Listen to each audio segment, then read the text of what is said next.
work and the rotational kinetic energy. Let us again consider the situation of the figures below, similar to the previous one. It's the work done by the F equal to F dot ds. ds is along the tangent, right? ds is circular shape, ds. And as ds equal to r d theta. Okay? Equal to rt d theta. Okay? Yeah. So d theta, this one equal to ds equal to r d theta. And FTR, R, F perpendicular to R, is torque, the torque of the force around this axis. So finally, W equal to dW integration. And we put this one inside. The angle is from theta initial I to theta final. Just work done. Okay. Let's also assume that only energy of the body that is changed by F is the kinetic energy. Okay. Then you see that W equal to delta T. Kf minus Ki. Ki, okay, so we could put Ki is half mv final square, Kf, minus half mv initial square, Ki. And the Vf equal to omega Fr. Omega Fr square. And Vi is omega Ir square. Now, we take the R square out, we rewrite it, okay, half mr square omega final square minus half mr square omega I square. We know this one is the rotational inertia. It takes the I, okay? So this becomes the final kinetic energy of rotation, half I omega F square minus half I omega I square. So the rotational kinetic energy is half I omega square. Okay? The work done by the net torque acting on the rotation as rigid body is equal to the change in the rotational kinetic energy of that body. This is kinetic change. This is rotational kinetic energy. So K equal to half I omega. This is very easy to compare. You compare the translational word K equal to half mv squared. This is velocity, angular velocity, mass, inertia, rotational inertia, right? And the power of rotation, motion, because power is dw dt. Okay, a dw we know is tau d theta, and d theta dt is omega. Is equal to tau omega. Okay, the instant power, okay, per unit energy per unit time, compared to the translation torque F, angular velocity. We can easily remember that. Sample. Let the disk in above sample starts from the rest at time t0. What is its rotational kinetic energy K at t equal to 2.5 seconds? Now, this is K should be half omega square I. We find I, we find omega, get it. Okay, it started from rest. Okay, this is torque is constant, so this is constant angular acceleration. Okay, so the omega equal to omega 0 plus alpha t. Omega 0 at the rest is 0, so it's alpha t. Okay, and I, by definition, you can check the table. A disk is half mr squared. Now we'll put this one inside. So the K equal to half IOC. This is half mr squared.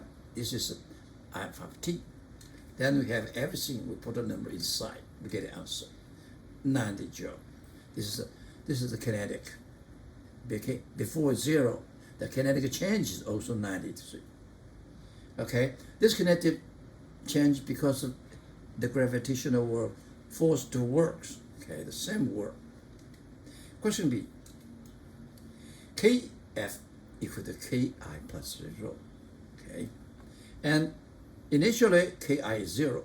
So finally, kinetic energy equal to the work done by the gravitational force. So the work done by gravitational force equal to tau theta. Tau theta. Okay, delta theta. Tau is Tr.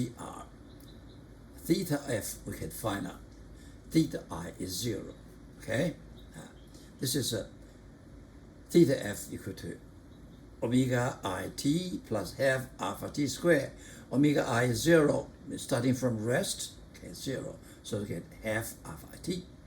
And we put this inside, okay, we get the same answer as we expected. Simple. A rigid sculpture consists of a thin hood of mass m and the radius r 0.15 meter, and a thin rod mass also m and the length 2.0 r diameter, arranged as shown in the figure.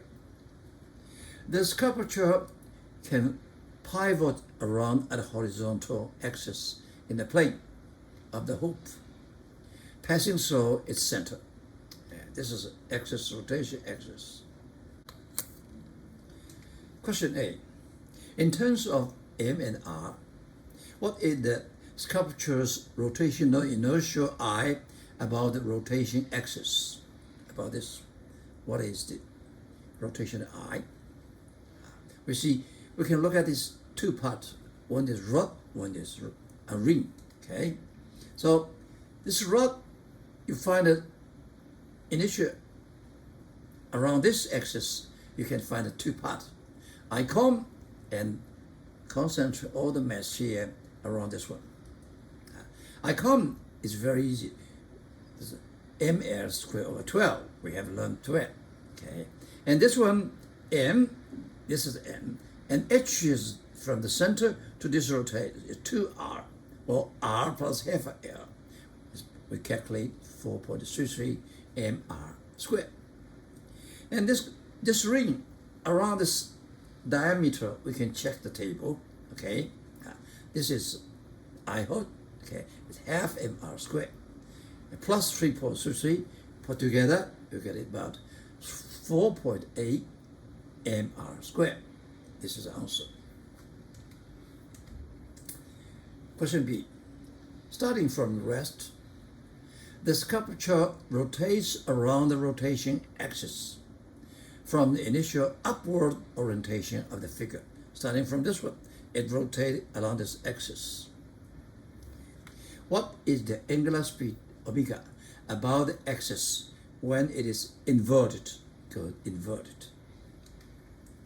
Now, we're starting to see that one. Originally, center of mass should be here. We can use the definition.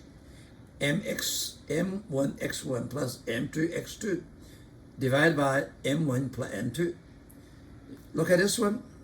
Okay, this whole center here. So this r is 0, and this is here.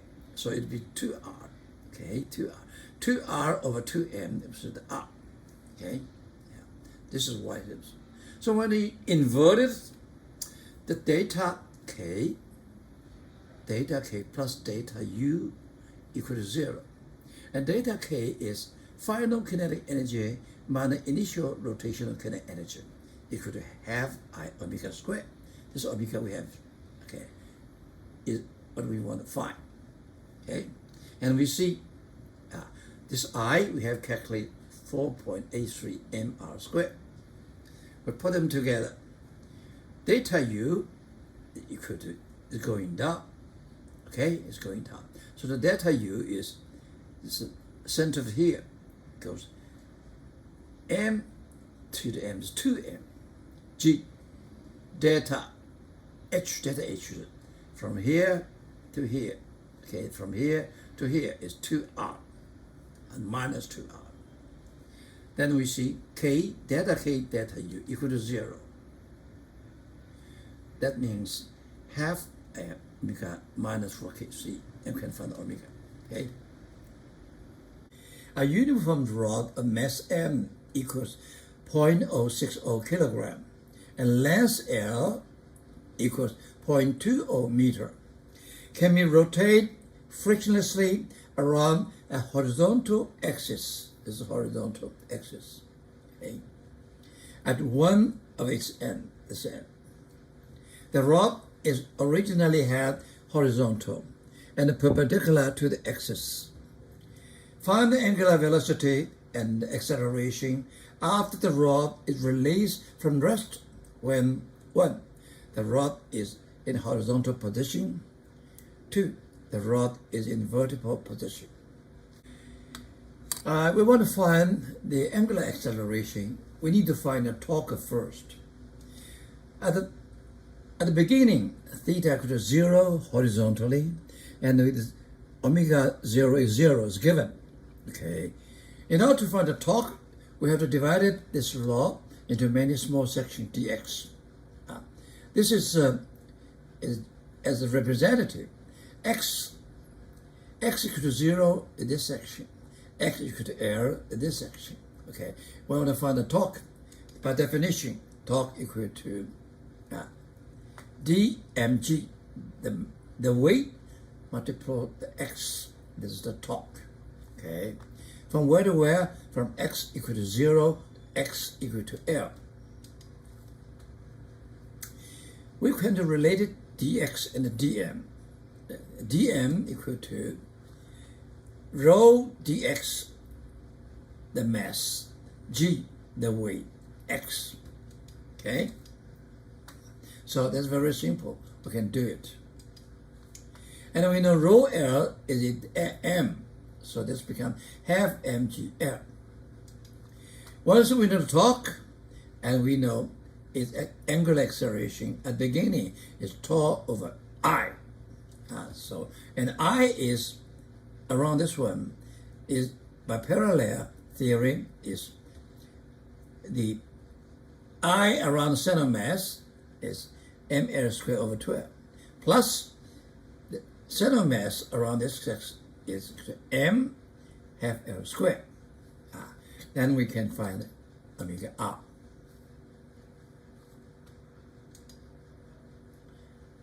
And plus we found this one, the angular velocity and the angular acceleration. We know this one, at this point, the torque is 0. Okay, so the acceleration is 0.